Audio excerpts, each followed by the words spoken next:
গণপরিষদের যুগ্ম সচিব তারেক রহমান এবং তারেক রহমান যা বলছেন তা শুনে আরো হাসি পাচ্ছে।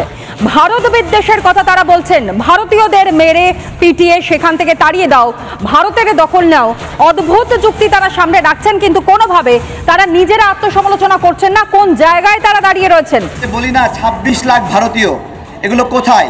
একটা একটা করে ইন্ডিয়ানকে ধরে লাথি মেরে ইন্ডিয়ার সীমান্তে ঢুকাই দিয়ে আসতে হবে। গতদিন স্বরাষ্ট্র দপ্তর থেকে বলা হয়েছে 10 লাখ বিদেশি বাংলাদেশে অবৈধভাবে কাজ করে। এটা কি আমেরিকানরা অবৈধভাবে কাজ করে? রাশিয়ানরা কাজ করে? কারা কাজ করে? ভারতীয়রা কাজ করে। দেখেন, 10 লাখ ভারতীয় বাংলাদেশে অবৈধভাবে কাজ করে, এর অর্থ কি? অবৈধভাবে কাজ করলে কি হয়?